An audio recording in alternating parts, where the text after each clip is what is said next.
Hello student, today I am going to start with the fourth chapter of economics, that is banking and monetary policy. Here we will learn how money had been invented, how banking system works, and we will study all things in detail. First point is evaluation and meaning of banks. In very simple language, we know what is a bank. We deposit our all the savings, we go for loan facility in banks.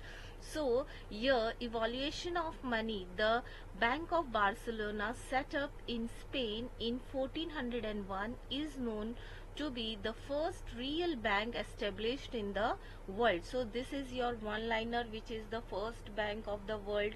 So it was Bank of Barcelona, which was set up in 1401.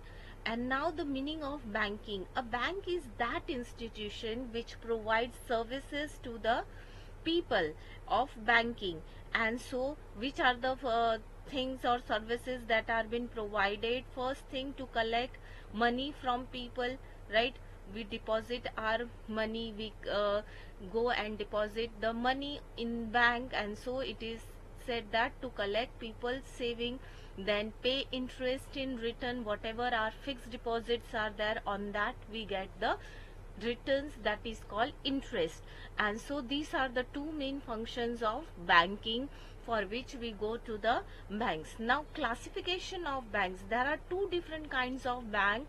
First is commercial bank. This is where people, general public, can go and open their current account, savings account, fixed account, and they can have the banking facility, and it is for general public. And second is the central bank, that is called bank of a country, that is the apex banks. For example, in our country India, RBI, that is the Reserve Bank of India, is the central bank of our country. So there are two different kinds of bank. First is commercial, which is for general public, and second is central bank, which is for the help of the different banks running in the country. They have the rules and regulations, they decide all the rate of interest, and everything has been decided by the central bank. Now we will study in detail about commercial bank, commercial banks, the functions of commercial banks. So in general terms, what is a commercial bank? It is one which transacts the business of banking, like to accept deposit, lend or invest, repayable on demand or otherwise, and withdrawable by checks, drafts, pay order, and other functions are being carried on by the commercial bank. Here you can see, the first we will study the functions of commercial bank. In that also it has been divided into two different parts. First is primary function and other is secondary function. Now what are the primary function? First is, in primary function, accepting the deposit. In different ways you can the banks can accept the deposit. First is, people have current account where they can have, those who are running business and every day their transactions are more than 2 times, 3 times, and in thousands. So they have to have current bank, then and then only they can operate their account 2-3 times in a day. In under current account they have savings account, deposits, recurring.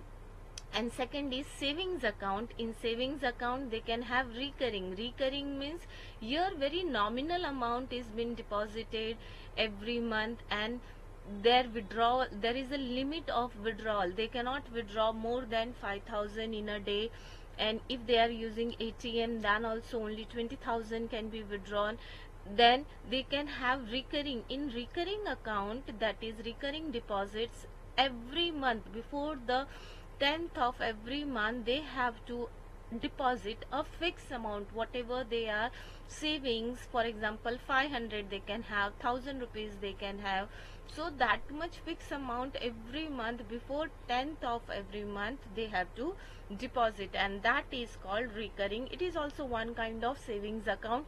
And the next one is fixed deposit. As you know that you can fix deposit your savings for 9 years and you can double the amount. For example, if I deposit 1 lakh rupees for 9 years, then after 9 years I will get nearby 2 lakh of rupees, because it has been doubled in 9 years. Now second primary function, to provide credit facility. You all know today, now if you are going for a purchase of a new car, vehicle, house, then on this all things you can get loan facility, that is credit facility. And so you can take the help of banks and take loan for your house loan, vehicle loan. Different kinds of loan is been provided by the bank to the customer, and so they provide credit facility to people. Third function is payment and withdrawal facility. How much payment they want to pay to one customer to other customer according to their business transactions, that payment can be done on behalf of you with the help of checks by the bank, and you can withdraw also whatever amount of facility. But there is provision that if you want to withdraw more than what is there in your account than demand draft also, then there are different provisions for withdrawal also, where you can take the help of bank. You can have a talk with the bank and you can withdraw more than the money you're having in your account for 5 days or for 7 days. It is time limit is there, and you have to pay interest also on such of withdrawals. Second is credit creation. Each and every bank has to keep a record of credit creation, that 20% of their whatever amount is money is there, they have to have a credit creation, so that whenever emergency comes, and because whatever money is collected from the people, it is also further invested by the banks to the other people who are requiring in the form of loan, and so they have to have a credit creation. In each and every bank has to keep 2% of their fixed deposit in credit creation, so that there is no crisis of money if the people come for withdrawal of money. Fifth is interbanking transaction. As you know, your bank account is in particular one bank, that is Axis Bank, but the customers with whom you are dealing, they are having their account in other bank, for example Bank of India, Bank of Baroda, and so they have to transact between one another, and so this gives you the facility of interbanking system. Now your money can be transferred from one bank to another with the help of e-banking, and so it becomes very easy on your mobile phone also. Now you can do this e-banking. Now the first these 5 were the primary functions of banking. Now the secondary functions of commercial bank. The secondary functions of commercial bank, in that the first function is agency and utility services. Bank acts as an agency and they give the utility facility to each and every one. For example,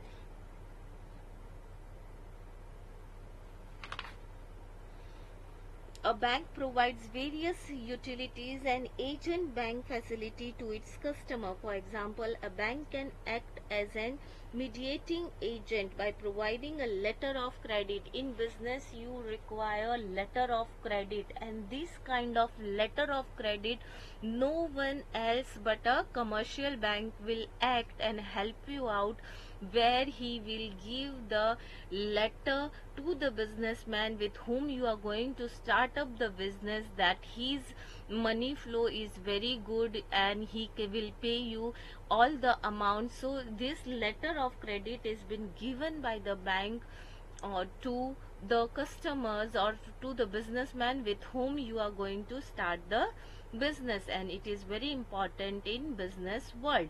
Secondary function is provide various facility with changing timings. Now with the changing timings, you require bank overdraft where your money is not sufficient and you require more than that, so such kind of facility is also been given. Now at the time 2 lakhs 3 lakhs you have to transfer in business, and so for that NEFT, National Electronic Fund Transfer, is been given facilities. Banks give you these facilities, and even the real time gross settlement, that is RTGS, Here in both are possible because of core banking, because the centralized online real-time exchange is there, and because of this you can have the RTGS facility and NEFT facility. So these are very much important for our. Then demat, nowadays the share which are being sold, their accounts are being also again on online, and for that also this commercial banks help you out. Now the second bank that we are going to see is the central bank, and as I told you earlier, the institution charged with the responsibility of managing the expansion and contraction of the volume of money. Expansion and contraction, that is the demand and supply of money in the interest of the general public farewell. So this works as the central bank. Central bank is the apex bank of the country. This is one liner been asked in the board exam. Which bank is called the apex bank? And it is central bank, or RBI, that is Reserve Bank of India, is the apex bank of India.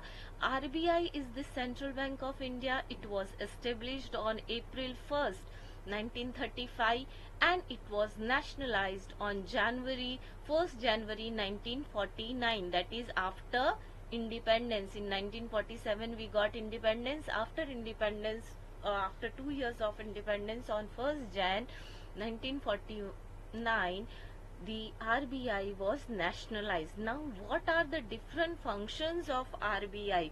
First function, monetary functions, that no other bank is having the authority to issue currency.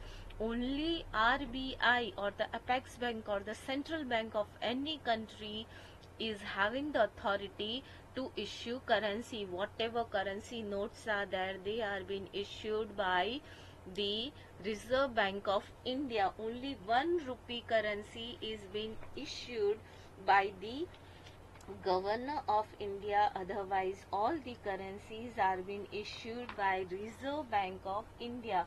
Only 1 rupee and the is issued by the Finance Ministry of Government of India. Please remember this point. This is one liner. Okay. Now second point is the banker to the government.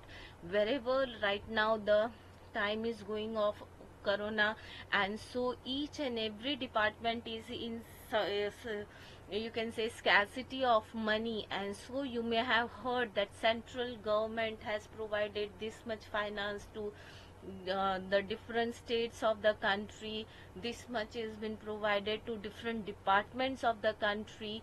In the same way, here when the bank is in scarcity of money, who provides them money? That is the Reserve Bank of India, and so it is called banker to the government. Whenever there is scarcity of money, then government comes ahead, RBI comes ahead and provide money, and they give the do the supply of money.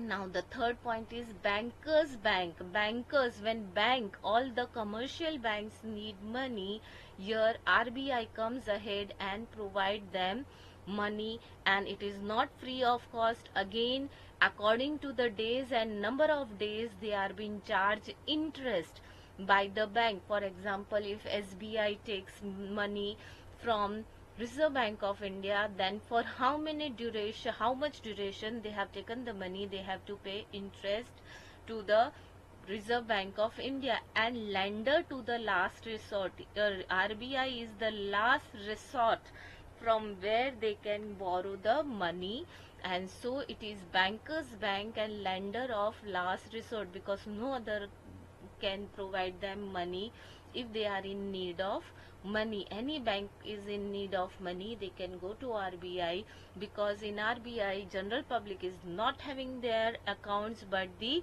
banks, different banks are having their account, and they can take the help of money. Whenever they need have scarcity of money, they can go to RBI and take loan for 5 days, for how much duration they want. Next is credit control. It is very much necessary to control the credit, because whatever money is being circulated in the country, it is controlled by the Reserve Bank of India, and if the supply of money is more, then also it will be a problem, and if the demand of money is less, then also there will be a problem. And so this credit control is being controlled by the Reserve Bank of India. For credit control, the Reserve Bank controls the process of credit creation and money supply in the economy with the help of various tools of monetary policy. And the best way to control the credit control is by giving out the loan facilities. For example, right now in the face of corona, the nearby 25 lakh crore has been generated by the RBI. How they are giving you credit facilities now, even an individual person can get at least 1 lakh of credit from the bank, where for 6 months he has to pay no rate of interest. And so this is to generate money flow in the country, which has been stopped because there was no earning among the people, and so they have stopped demanding. Now to have the flow of money in the whole country, they have started this credit control, where 25 lakh crores of money is being given on credit to different people under different heads, and this is to have a control the supply of money in the market again. Now the fifth function of RBI is custodian of foreign exchange reserves. Hardly any bank is there who will give you the exchange of currency. RBI is the bank from where you can exchange if you are going to any foreign country, or if your relatives are in foreign and they send you foreign currency. Now it won't work out here, and so you have to exchange that money, and for that RBI is there to change the money in the particular currency notes. Now the non-monetary functions of RBI. Which are the non-monetaries? Now first, non-monetary functions, where it is not dealing in supply and demand of money, but the other things that are being needed in a flow of monetary functions of country. That is, first is the regularity and the supervisory of the functions, whether the flow of money is proper or not in the country, whether people are demanding the things or not. If not, then they should go for the savings. Different kinds of savings are there, and rate of interest are being allotted. This is to have a proper regulatory system of money in the country, and for that they have a check over the country's flow of money and the demand of money. The second is promotional functions. What are the promotional functions? Even today there are many people in India who do not hold a bank account. Nowadays it is not so.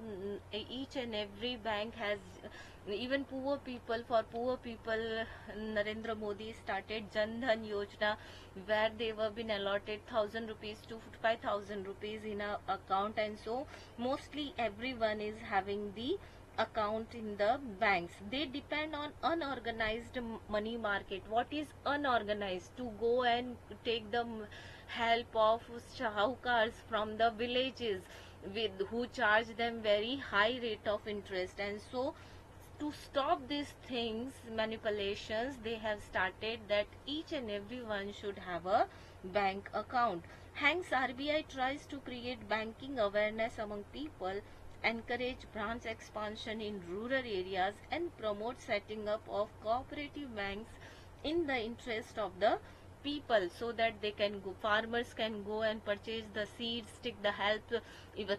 Even farmers are given loan from the bank. Now the next one and the last one in non-monetary function of RBI is financial inclusion and development.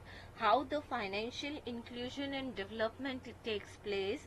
India is a country with huge degree of economic diversity, because we are having both urban and rural population, and so people and the economy units of all segments receives benefits of such changes.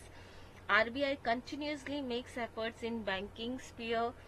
It provides credit facility to priority sectors like agriculture, small scale industries, self-employment people, traditional and cottage industry, so that no one is remaining without any work and they can do their work very easily.